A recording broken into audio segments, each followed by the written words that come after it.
Fra Lleó ens va explicar que un dia el benaurat Francesc a Santa Maria el cridà i li digué: «Fra Lleó, escriu».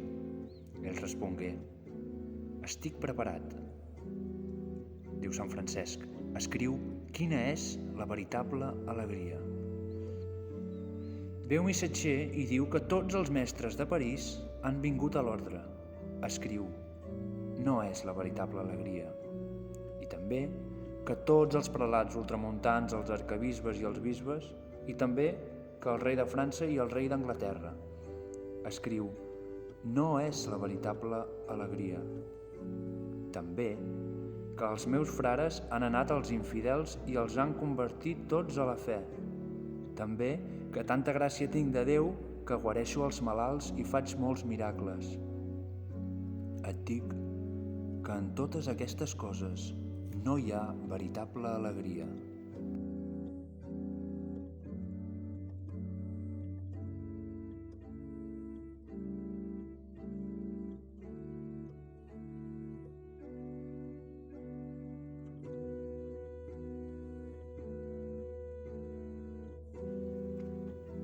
Quina és, però, la veritable alegria?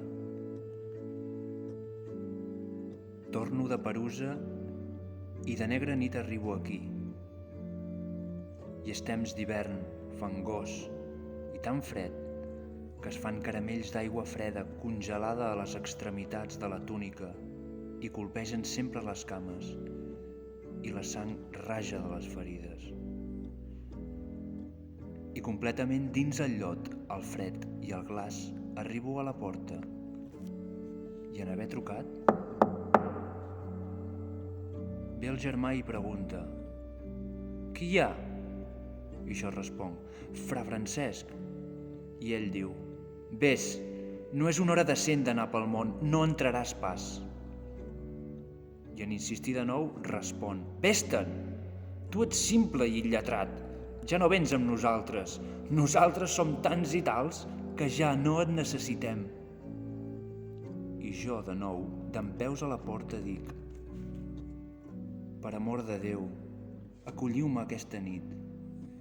I ell respon: «No ho faré pas, vés-te'n al lloc dels crucífers i demana-ho allí». Et dic, estimat Lleó, que si hagués tingut paciència i no m'hagués irritat, en això està la veritable alegria i la virtut i la salvació de l'ànima.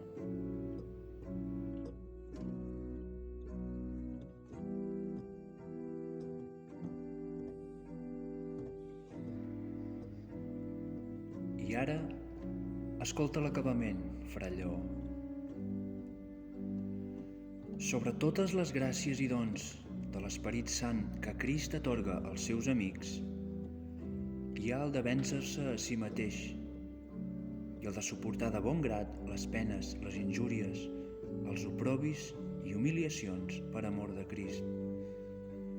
De tots els altres dons de Déu no ens en podem gloriar, perquè no són pas nostres, sinó de Déu. I si d'ell ho has rebut, per què te'n glories com si vingués de tu mateix? Però, si en alguna cosa podem gloriar-nos, és en la creu de la tribulació i de l'aflicció,